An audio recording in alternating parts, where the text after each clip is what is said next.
Hi, my name is Keri Barnum, and I am the Executive Director of New Shelves Books, and we are here for Free Advice Friday, the hour every Friday we get together to talk about book marketing, publishing, writing, pretty much anything along the author journey, and kind of learn from each other and just chat and answer questions. So if you are joining us today, thank you. If you have live questions, you can drop them in the Q&A box.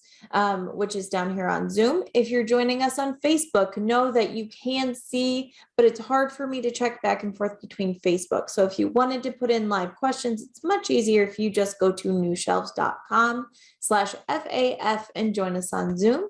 And of course, we do take questions by email at questions@Free Advice Fridays, and we do a replay on Mondays. So we try to get it in there as much as possible. But with that, we're going to jump in today. Last week I was gone, so I hope you all had a nice, relaxing Friday. And so last week I was gone. I was traveling a little bit, and I was in airports, obviously. And so as I was going through airports, I happened to pass by a Hudson newsstand, and I always go through Hudson newsstands and bookstores, any bookstores that I run across, whether I'm just visiting a new place or I am going in the airport. I always go in and I always check for my clients and friends' books. It's like a habit. I can't help it. And while I was there, it was super fun because number one, I did find Hank Ryan's The First to Lie, which was fun. Took a picture with that and sent it to her. And so saw Hank's book in the airport. And then there was a woman sitting there with a checklist who was going through the books and checking it off. And me being me, it embarrasses my husband so much because I say hi to everybody and I talk to everybody. I went up to Anne, the woman in the bookstore, and I was like, "Hi, are you the book buyer?" And she was the book buyer for that particular Hudson newsstand, and she was doing her reordering and her checklists. And so I was like, "Can I ask you some questions? I work in publishing and marketing." And she was just lovely, lovely, lovely. It was totally a chance meeting. Like, she just happened, I wouldn't have known she was the book buyer otherwise, but I just happened to say hi. And so I was chatting with her about what's happening in, number one, airport bookstores, how the books are selling, what's selling. And I was also talking to her about how much freedom they have to order books, because all the time at New Shelves, we get people say, "I want my book in airports," or "My book would be perfect for airports." And while of course we know the general process, it always helps to actually have some feedback from people on the ground who are telling us what they actually get to do and process they have. So in talking to Anne, she was saying that book sales are doing well in airports right now that flights are opening back up. She did say that, of course, during the heat of COVID, the smaller kiosks were kind of closed down, but the main Hudson newsstands in every airport was open the whole time. And now that traveling is open back up, all the kiosks are pretty much back open. Some on limited hours, but most of them are back open, and books are selling. And so I was asking her what particularly is selling. And she was telling me that in this area anyway, she said it does vary a little bit when you go to the really big cities. The really big cities tend to take more literary fiction, some kind of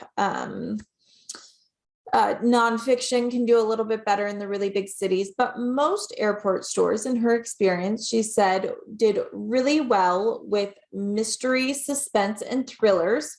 No surprise, but not with series. She said series just don't do well. When people are on vacation, they kind of want a book, or traveling, they want a book that they can either finish on the plane or that they can finish during the trip. So any type of literary saga or series or family saga, she said they just don't do well in the airport stores with her experience. And that the mysteries, the suspense, the novels that are just kind of separated is what sells the most. And I found it very interesting that she said what still sells is some of the older titles. She said this is one of those places where what's new and hot is not necessarily what always makes it onto the shelf. That Certainly what's new and hot, they try to get in, but it's not like a bookstore that's always trying to have the newest and the most breakthrough book. They kind of like the old classics that have been proven to sell well. So standalone mystery and thrillers. And she also said, particularly in the summertime, what sells really, really well is chick lit and women's fiction. Any type of like girls going on a trip, or again, not series so much, but one-off, like Where the Crawdads Sing, and women's fiction, romance, light romance, not steamy romance, but things like, I know Caroline's on here, things like Catherine Elliott would sell really well there. So that's good to know that women's fiction, especially, she said it's from spring to fall is when that women's fiction tends to really do very, very well. And so they tend to stock more women's fiction and some romance in those months, which was good to know. I did also ask about children's books. In children's books, she said, yes, they do sell some children's books, but more often than not, it's toys, it's tchotchkes for kids where parents are bringing them home or grandparents are bringing them home, more than actual books. And also, not as many kids are traveling as adults. So while they do well, sometimes it's more giftable items than entertainment reads. And most of their books tend to be on the very young side, on the picture book side, not so much in like middle grade fiction, things like that. That's just not their demographic. So that was good to know as well. As far as nonfiction, again, nonfiction, in Anne's experience, tended to do better when it was in big cities. And even then, the nonfiction was usually very business related, or in some cases, self-help, those things where it's really motivational self-help, I should say. And so business and motivational self-help were the things that did best, but that was in their store, one tiny shelf. That nonfiction area was one tiny shelf compared to the entire rest of the store that was really more focused on fiction. And as far as nonfiction, they also had some inspirational nonfiction as well. It seemed to kind of be about a fourth inspirational nonfiction, some Christian fiction in there, and then the other 3/4 was that motivational self-help, the business, that kind of books. Randy asking, what are the restraints on vulgarity? Asking for a friend. That made me laugh, obviously. So they try to keep their titles pretty diplomatic, it seems. This is with Hudson Newsstands, according to Anne. It's pretty much that they are trying to get the book titles that will sell well, but not create waves. And so it's kind of one of those things that if it's trending, they'll stock it. And again, big cities, certain cities will probably be a little bit more edgy. But this is if you have a book that is erotic or more vulgar, probably not going to be your top spot. It's not where I would say spend your marketing dollars at. It's certainly good. You never know, though. You never know. Maybe you could even get some of the airport bars to stock it there. Yeah, and again, we know airports aren't for everybody. We know that, but it's good to know if your book can be in airports. So after we kind of chit-chatted about what's trending, what's selling, and what she sees selling, by the way, she's been a Hudson Newsstand. She's been working there for 10 years. She's been buying for almost that whole time. So that was kind of 10 years of experience that we got to chat about, which was awesome. And she did say the trends really kind of follow through with the mystery suspense, the chick lit, and the women's fiction in the summer, that kind of follows through year after year. Then after that, I started to ask about how they get books in. If someone asks them to carry a book, can they do that? Where do they order from? And no big surprise, most of their ordering is done directly through Ingram Wholesale. They don't even consider a book that is not a full trade discount, which we know for Ingram Spark means you have to set your book at a 55% discount. The other thing that we talked about is that they do have another system they can order through, but that is actually like a retail ordering system. So most of their books come through Ingram. And I was asking again about how much liberty they had to just order books. And according to Anne, they do have some liberty in the sense that if someone asks for a book, they can look it up and they can consider stocking it. However, each Hudson newsstand doesn't just have free reign to order whatever they want. Many of them have bigger offices that have an approved list or a list that they are encouraged to order from. And many of the smaller newsstands actually have this printout of books that are either recommended for them by a regional buyer, or they have a printout of what they already have. And she said, once a book's in the store, it's much easier to just restock. But to get new books, even if the book buyer of that newsstand wants to get it, it still has to be approved by regional. So while they can champion books, most of it does go through regional offices. And those regional offices, of course, are going to be vetting for things like discount. Is it available from Ingram? How's it selling? What kind of success? And where it would do really well. So those are all the things that, we're really looking at. But also I asked, because there has been a debate, if you're in any of the self-publishing, the indie publishing marketing groups, a question that gets asked all the time is, do I really need a priced barcode? And if you've been following New Shelves for any amount of time, you know that we always say, of course you need a price barcode. If it's going retail, you need a price barcode and it's non-negotiable. But since it's asked and many people say, well, I'm successful and I don't have price barcodes, I decided to ask Anne about airports in particular and if she has ever seen a book without a price barcode. Guys, her face was like this. Oh, what kind of a barcode? Wait, with no price. She was flabbergasted, and she said in 10 years of working and buying for that newsstand, she had never, ever seen a book that did not have a price barcode on their shelves. So once again, if you want into retail, if you want into airports, having a priced barcode is non-negotiable, especially for your Ingram Spark and your Ingram wholesale books. You need that price barcode. And she said, that's how we scan them in. That's how we, quickly and easily do it. We're not hand pricing items. So straight from the horse's mouth, so to speak, you need a price barcode if you want to get into airports, which, always have highly recommended.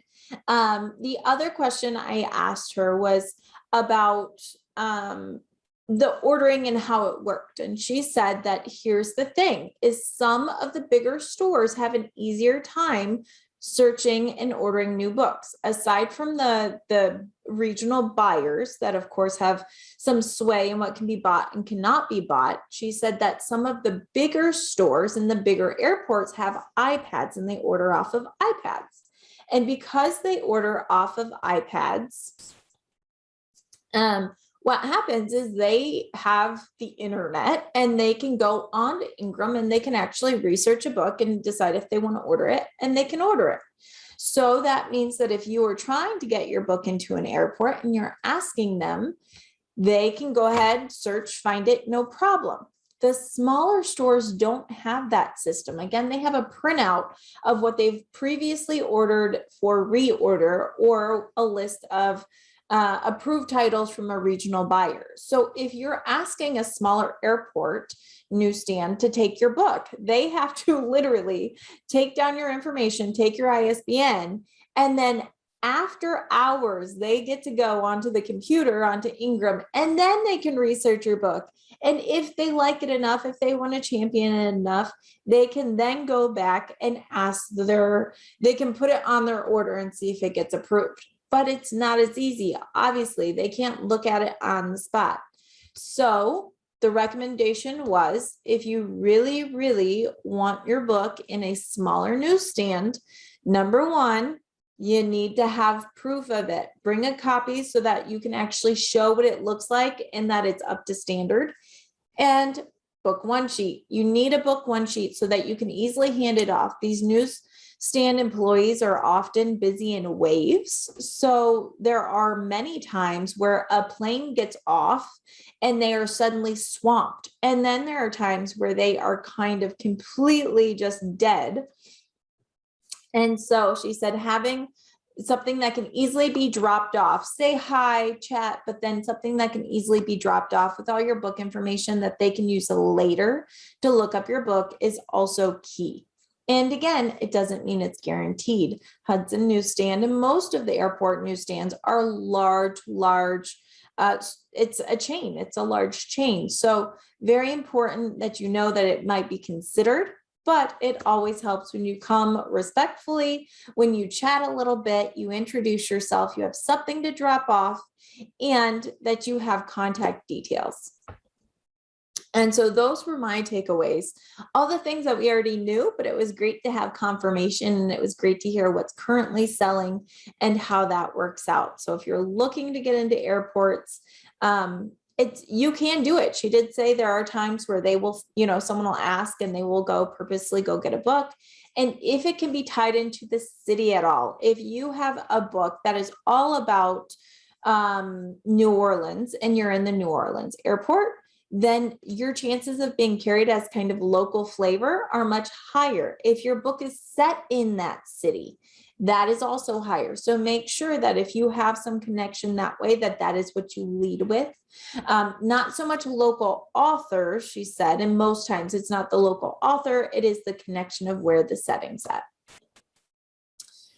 So again, I thought that was super interesting. And then to tie into that, there was a Publishers Weekly article that came out, I think a week ago, that was talking about how Barnes & Noble, rather than going under, Barnes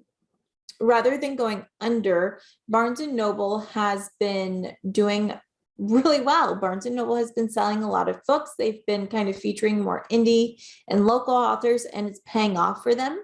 And I shared that article on Twitter the other day and got a response from a Barnes & Noble employee from their Reno store who said, yep, books are hopping off the shelves, and what's trending, at least in Reno right now, was young adult, I'm going to say this wrong, young adult manga. Again, we know me, I'm sorry. But that's kind of what's been trending over the summer. So if that is what you're into, that's good to know. And certainly I would expect that young adult in children's books would actually trend throughout the summer because kids are home. So I thought that was really interesting. And Caroline's asking, does Hudson bulk buy, and so are bulk returns a concern? So from what I learned from Caroline is that they don't buy too many copies. They're more likely to order often because they don't have the full storage space. So they're buying a couple of copies for the shelf, and then, they would rather buy often than to actually have, a ton of stock in the back room, because most of the time in airports, they don't really have that access. So could they do bulk returns? I'm sure they could, but I think it's less likely because, again, they kind of only have so much space. Let's see. What is the standard size for airport books? Mass market paperbacks are really popular in airports, as it makes sense. If you're already carrying all your luggage, you want to be able to throw it in your bag. So looking at it, there's a lot of mass market paperbacks. And I will say there was also quite a few hardcovers. Hardcovers were really littering the shelves, and most of those were hitting around 6x9.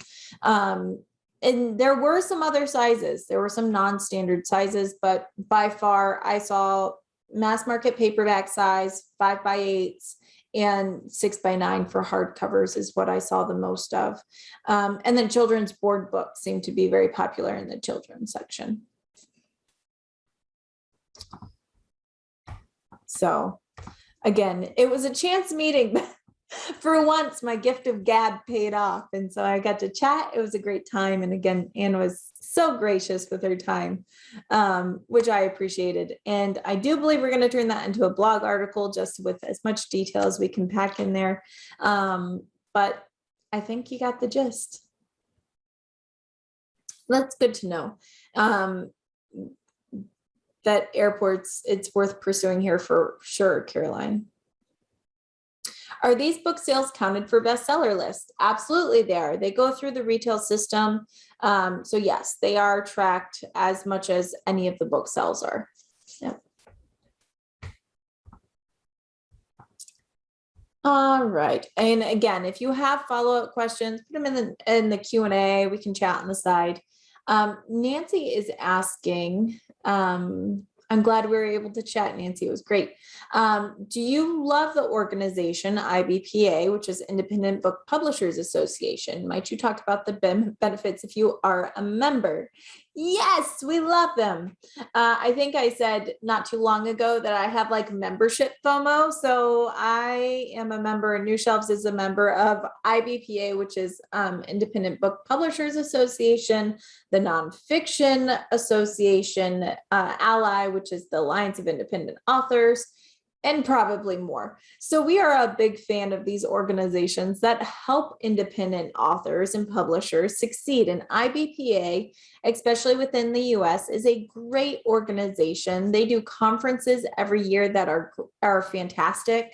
Been to a couple of those where they curate a lot of wealth and knowledge in one spot where you can go to their conferences. They do the Ben Franklin Awards, which are a great award system. It's something where they're actually reading and giving you feedback on your book. They do it once a year, and it is the books that get these awards are well done. It's some award you get and it's like, great, got this award, doesn't really mean anything.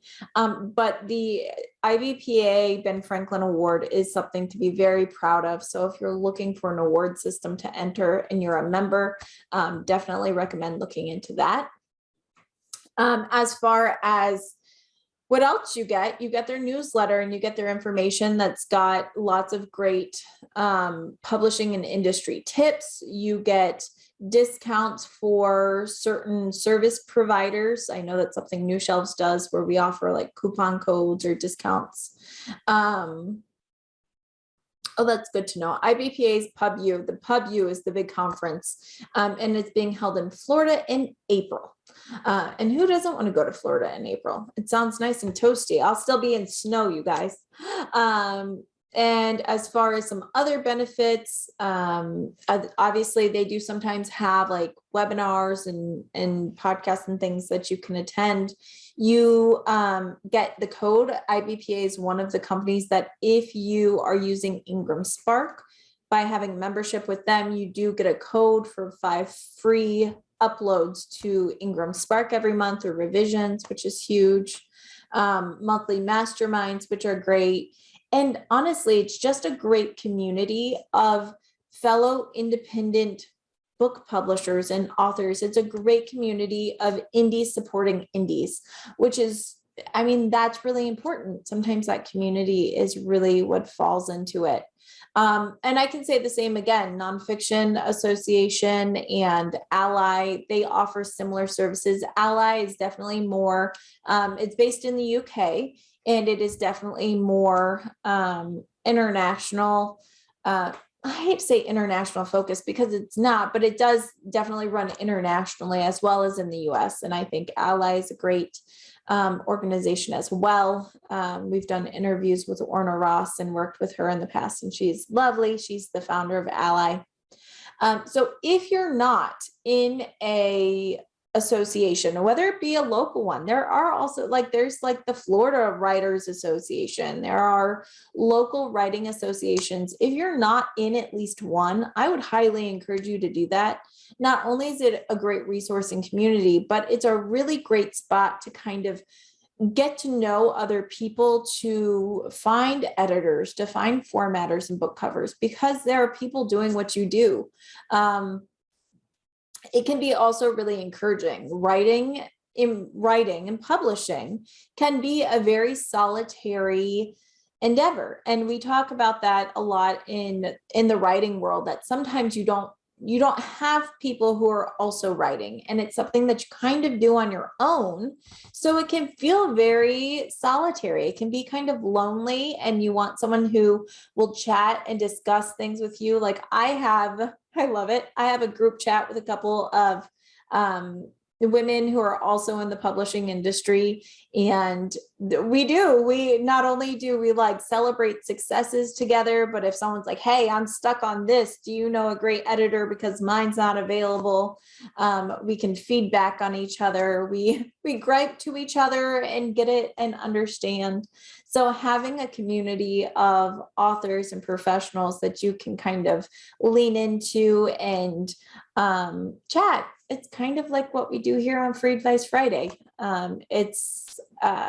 As I said recently, it's good to be seen. And sometimes being around people who are going through the same thing, that understand what you're talking about, or who can celebrate with you, helps you feel seen and heard in a way that someone who may support you, but is not in that world, doesn't quite get. Let's see. Does Ally offer Ingram codes? Also Nonfiction Association. They all offer Ingram Spark codes. I know for sure the Nonfiction Association and Ally and IBPA. I'm sure there's probably others, but those are the three I know for sure because I'm a member of all of them. Yes, IBPA offers group health insurance. There are certainly things like that we're seeing more and more. Again, the community not just supporting the writing, but supporting the actual authors and community and coming together in that way. So there are a lot of cool benefits. They each actually, IBPA has like a whole member benefit pamphlet when you sign up that you can download. Ally has a dashboard set up where you can see that. And again, discounts for different services and printing and all of that kind of stuff. So, and it's not very expensive. I want to say all of these, the price changes for each one, but they're both, I think, all under $200 a year. And if you are writing and keeping track of expenses for taxes, it's a tax write-off. So it's great. Yes, and keep in mind there are other satellite groups, Midwest Association. Look, we've got David from the Midwest, so the Midwest Association. He had to give it a plug. We appreciate that. And Ally it's ALL, capital ALL, little I, but it's the Alliance of Independent Authors. Let me see if I can pull it up. And they are just lovely. I'm dropping in the Ally link. This is an affiliate link. I'll put it right out there. That's what I've got marked off. There we go. So that is Ally. And again, I love Ally. I think they're great. Ally was started by Orna Ross and her husband, who really moved. Orna was a Penguin author. She was published by Penguin, and she kind of realized that she just wanted more control of her books. And every author thinks that they want to be published by a big traditional house, and it's this big dream. And even if everything goes according to plan, you give up a lot of control. You give up some of your creative rights when you do that. And for some people that's great and it's everything they want, but some people realize that they really actually want more control, and they want the relationship, and they want to be able to steer the ship, so to speak. And so I think that's what happened with Orna, and she worked with Penguin. They got her to a bestseller, and it was fabulous. And she has nice things to say about them, but then she just realized it wasn't what she wanted. And so she went off and started an association that would support indies who actually wanted to run their writing and their publishing as a business, not as a hobby, as a business. And that's really what Ally focuses on, is running your own independent author or independent publishing platform as a business and doing it professionally. And they support that, and their trainings and things very much center around that. See, David, I don't know if you remember me, but I remember you from the Chicago IBPA conference. I remember heckling each other, actually. You, Amy, and I, we were all heckling each other. It was a good time. Let's see. Yes, Linda's a member of Ally, which I love. Yes, and publishers can join these as well. Ally, IBPA, you can absolutely join those as partners. Like New Shelf joins as a partner. They know that we do marketing services, and a lot of it is they vet their partners. Like Ally has their whole watchdog outlet, like the whole watchdog thing. I talk about it all the time, where they vet like services, they vet awards, they vet so many things. And the watchdog service at Ally is awesome. Anytime you have like a new marketing whatever or a printing service, they do vet and give opinions on a lot of those things. And to sign up as a partner with Ally, they do that. They put you through a screening and they talk to you about everything before they let you go through. And so, New Shelf's made it. But it definitely is a great way to kind of, when you're looking for new people to work with or new service providers, it can be hard to find who to trust and who not to trust. And that's just kind of one of the things they help out with, is they're a list and they vet and they give you reasons why, which is great. Let's see. Yep. All right. This is, oh, great. I love, we're making connections. Denise is reading Vicky's books, which I love. Let's see.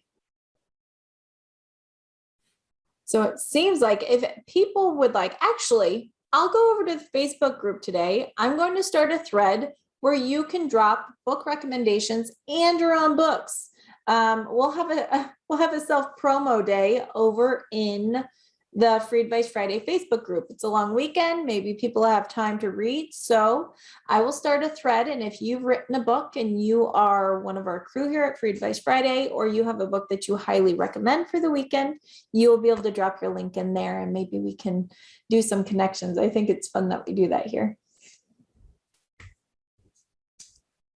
All right.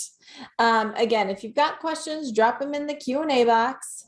Going into the school year, we're getting more and more questions about, all right, things seem to be getting a little bit more back to normal. So what should we expect with the upcoming holiday season?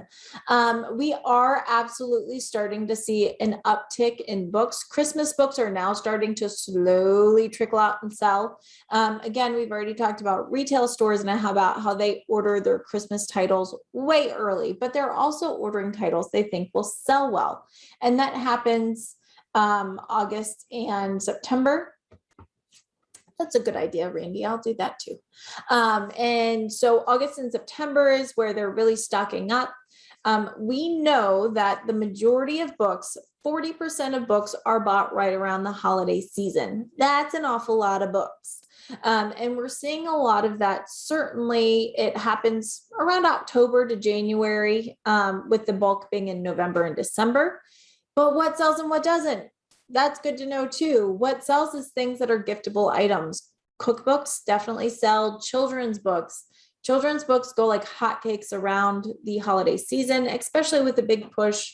A lot of people have start circulating the one thing to wear, one thing to play with, one thing to read, one thing to whatever, for children, as we are looking at buying them things for Christmas, because it gets overwhelming. I have literally, as a young parent, I have seen my kids literally just start crying because they don't want to open up any more presents because they're kind of done. And parents realize that, I think. And so it's becoming more and more popular to do kind of a minimalist Christmas. And usually books are included in that. So giftable books right around the holidays for kids are very hot. And we'll see a lot of that selling not only in retail, but also happening on Amazon. Also keep in mind that giftable books, if you've got a fiction book, giftable books, certainly people will buy their selves books because they may have some more downtime, but giftable books that are like novels, one-off, your thrillers, romance, easy romance, not so much your erotica. I mean, maybe people are buying Friends erotica. I don't know. But I doubt it. I seriously doubt it. And if so, man, that's one close friendship. But the one-off, again, much like in the airport, that's kind of what you tend to see for retail sales. And also your Christmas books, again, those will sell like hotcakes, and now's the time to start advertising those very slowly. You start advertising those Christmas titles because yes, Christmas titles, December, right? But most people are not gifting a Christmas book on Christmas. They're not reading a Christmas book on Christmas Day. Usually they're starting in October, November, and that is when they are reading because they're getting in like the whole cozy Christmas atmosphere. And so definitely start those early. And what else are we seeing? Libraries are still buying books. Actually, libraries right now are up for a really big grant, a huge, huge grant. And I think that's being voted on September 15th. So definitely, if you support your local library and you have a vote or a say anywhere, make sure you go let them know that you support the libraries. And we will see them continue to stock books. Now that kids are back in school, we'll see kind of more books that are being bought. I'm seeing a lot of libraries saying that they are rearranging now that a lot of kids sections in particular were closed off during COVID. They didn't want all the kids playing with the toys. And so now they're starting to open those back up a little bit. And they're also starting to rearrange and change things up. Book to TV series are in libraries I've seen recently. Book to TV series are really taken off there. So anything that can be tied to TV, I think. But also keep in mind for libraries that they will start doing all of their tables. What kind of tables are going to be happening around November? Well, I bet that we will probably see some that have something to do with veterans or Veterans Day. In November, I bet that we will see let's see, obviously anything holiday related. I think that we'll see a lot of craft tables. If you have any book that has to do with like crafting or making things, that'll be good around the holidays. So think about what their displays might be and how you can promote your book that way. Are you or any of your clients familiar with the Federal Writers Project being proposed and how to chase funds if it passes? I am vaguely aware of it, and I'm not exactly sure how to chase those funds, though. I do know that I believe there was just an article that came out from the Nonfiction Book Association about that and about, grant writing and things like that. Because guys, there are grants and different projects that you can submit for all over the place. There are fiction writing grants. There are grants for nonfiction and for different things for technical fiction and technical nonfiction. So if you've never looked into a grant, you should do it, especially if you write nonfiction, but even if you write fiction, children's books as well. We're seeing more and more grants there. I'm no expert on that. I did talk to a woman one time who specializes in that. And I had asked her about coming on Free Advice Friday. Maybe I should ping her back. It was kind of a busy time for her. Yeah, and Caroline saying there was a great article on the growth of digital books in libraries and audiobooks and ebooks in the New Yorker. Absolutely. Overdrive is up. Gosh, what's the stat? I think, don't quote me on this, but I think that Overdrive was up 37%. And so lots of libraries are still building up their online libraries. They're building up their audiobooks, their ebooks in Overdrive. So if your book is distributed wide, you're not in Kindle Unlimited, get your books into Overdrive so that you can promote that to libraries. I am working with someone I'm consulting with this author who is aggressively going after libraries and pushing the Overdrive and seeing success also where people are stocking the entire book, but almost all of the sales, it seems, are coming from ebooks in Overdrive. So I think that that is something for sure. And keep in mind, Most budgets go quarterly, but the ones that truly end, a lot of fiscal years end in November. What does that mean? That means that librarians have budgets that they have to use. And if they don't use them, they lose them. And not only do they lose them, but what happens is then the library system says, well, you didn't need all that money last year, so we're going to give you less this year. Librarians are smart people and they don't want that to happen. So many of them will be working to actively use up their budgets for media in the next month or so up through November. So now is a really good time to start reaching out to libraries if you haven't been. Let's see, if ebooks don't have page numbers, how does a reader go back to certain favorite pages? I've been told the table of contents will be linked, but it isn't that just the beginning of a chapter? I'm assuming for the ebook, I take off page numbers from the table of contents in the regular pages. The thing with ebook readers is most of them have digital interfaces so that you can actually highlight things. You can like mark up pages. Like I read, it's sad but funny, but I have a callus right here. And I have a callus right here from holding my phone while I read, because I read on my phone because it goes with me everywhere. And it's like this. And so it sits right there. And so I have a callus. Little things about Keri you never wanted to know, but now you do. You're welcome. But I read on the Kindle app on my phone. And so not only do you have like table of contents and different things like that that you can do, but there is like you can do search features on the Kindle app, but you can highlight things. And if you highlight things, then you can go back to it later.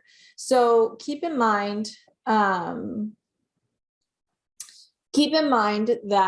there are lots of things on digital that you don't have on paper, and you may not think of all of them, but there are ways to track and to kind of mark what you like. Some of them even allow you to like make comments to yourself and different things like that.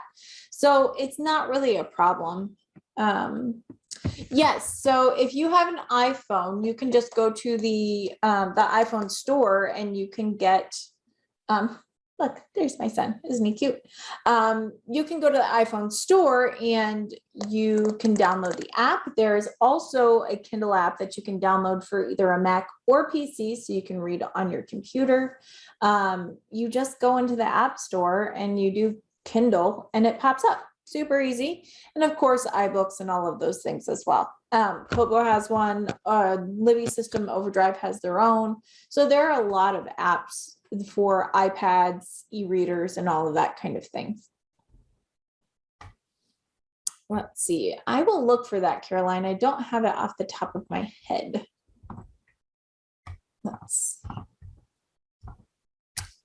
Yeah, so definitely, again, as we go into fall, also keep in mind teachers, while many teachers will already have their books plotted out for the year, they are many times receptive to a book that will tie into curriculum. So if you have a book that you know would tie in really well for Veterans Day, or a book that ties in perfectly for Christmas somehow, and you think it would be good for a classroom, they are back in session in most schools, so you can reach out to them. This week and next week are probably actually going to be crazy hectic because they are just starting and many of them have new rules to follow, and they're actually having like full students in classes again. So maybe not right now, but school is back in session, teachers are back in. And if you have a book that you can really strongly tie into the curriculum or to something that you know because you look it up on the website, there's actually a New Shelves blog from our very own Jane Wood on how to reach out to schools. And on that, there's a resource for how to actually look up what the curriculum is in different states so that you can try to tie your book in that way. And I strongly recommend that you do that, even if it's something that it's a holiday or something that's probably taught in the later half of the year. You know, it's still a good time to reach out now. And I will drop that link from Jane's blog in here. There we go. And for those of you who are kind of watching, you can just go to newshelves.com/blog and you can search for schools, school marketing, and it's right on there. But that's a good place to go. And start thinking, if you have a book that is very motivational, self-help, weight loss, anything like that, your time is coming up in January. Start planning now. If you want to do an ebook promotion for your health book in January, start booking it now, because everyone else's and the spots are going to fill up quickly. If you have a book, I was actually talking to Nancy about this the other day. If you have a book and you can in any way create some type of New Year challenge. Do you have a weight loss book where you could do like a healthy eating challenge for January? Can you start promoting it now and getting people to sign up? Of course, when they sign up, they have to give you their email address, which allows you to market your book. Do you have kind of like a make a New Year's resolution that sticks, that could go in with your self-help like business book? Anything like that. Start thinking now about how you can work that into January, because we know what happens. What happens is everyone gets busy around the holidays and you say, oh, I should do that. And then suddenly it's, you're at Halloween and then you're at Thanksgiving and you're so busy, and then Christmas is here, and then suddenly you let another year slip by. Doing some type of challenge that ties into your book can be a really great way to breathe new life into your book, to completely get a new kind of interest in your book, because it's a new event, even if your book is older. And that's something that I've been working with quite a few clients on lately, is how can we make an old book new? Not just a new cover, although sometimes updating your cover or doing a second edition is what you do there, but sometimes it's simply making your content fresh and pulling in a new audience. I am actually working with someone right now on Amazon ads. She contacted me and she's like, I feel burnout. I feel like my book has done really well in the past, but it's not doing anything much now. It's not selling like it was, and I really want it to. And I asked her, have you ever done Amazon ads? She was like, oh yeah, I did ads not that long ago. We looked in her account and God bless her heart, those ads were from 2018. They were a long time ago. And so I was like, well, let's try some ads. What do we have to lose? So we tried some ads, and her book went from selling around 30 to 60 copies a month to over 300 copies in 1 month.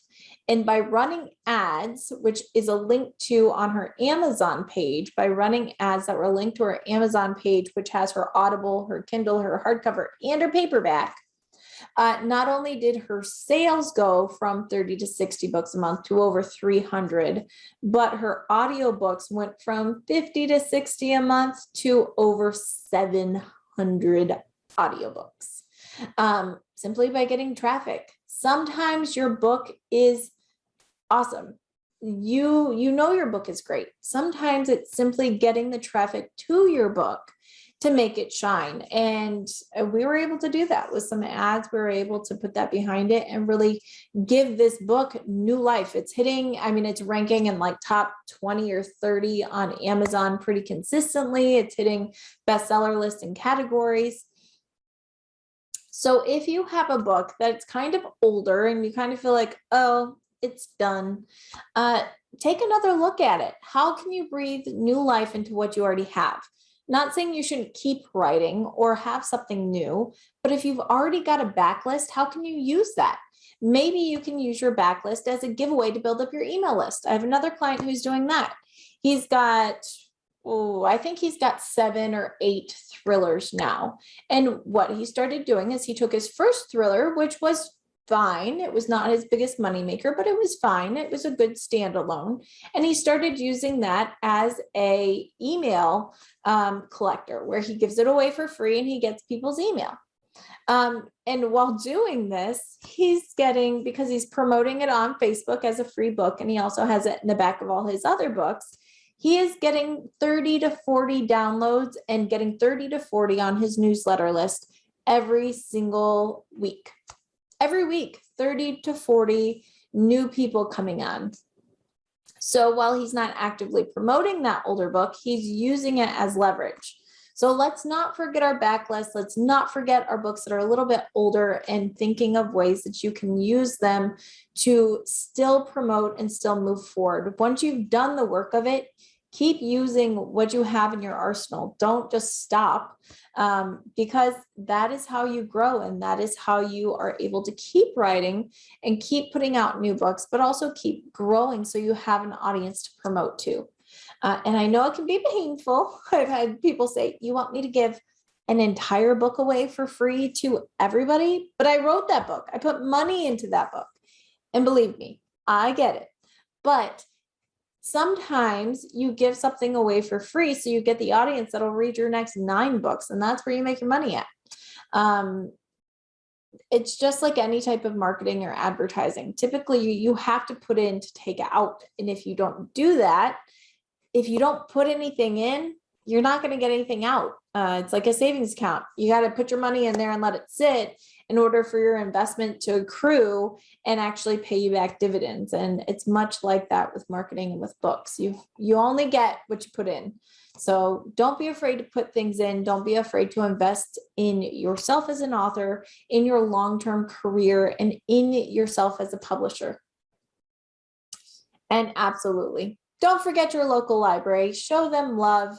Again, a lot of libraries are lobbying right now for grants. They're lobbying for budgets. Again, a lot of fiscal year budgets are decided now, and then they're actually voted on in November, I believe. So keep in mind that your library may need your support. They may need your vote. They may need letters written to local communities that you would love to see funds go to your library. So lots of opportunities to support your library. And if nothing else, you can always stop in and say hi. We love our librarians. We love our book buyers and newsstands. And I will just close out by saying, it's almost 11. I'll leave you alone. But before I go, I know that we're all aware of Hurricane Ida that swept through New Orleans, and the devastation that was caused there. And there are quite a few indie bookstores. I know there are like 4 of them at least that were hit pretty hard. And a lot of them are trying to rebuild, but there's no electricity. And you know what you can't do with no electricity? You can't rebuild, and you cannot run a bookstore. However, most of them are still taking online orders. So if you are looking for new books to buy, consider buying online from those New Orleans bookstores and supporting them. It may take a little bit for them to ship, but they are still taking online orders. Or of course, if you're local there, we're wishing everyone the best in rebuilding. I know it's a tough time, but New Orleans seems to always come back. They just bounce right back. It's amazing. So you guys, that's it for today. Free Advice Friday. We'll be back next Friday. And of course, if you have questions, you can join us live, newshelf.com/FAF. And you can also email in those questions at questions@freeadvicefridays.com. As a reminder, Monday is a Labor Day. New Shelves will be closed. So we will not be open. And I will go over to the Free Advice Friday group on Facebook, which is Free Advice Fridays for authors and publishers. I will start a thread where you can drop your link for your book and tell us about it. So maybe we can find something to read this weekend. And maybe we'll get started something on Twitter too, where you can drop your links. So join us there, and I'll see you next time. Bye.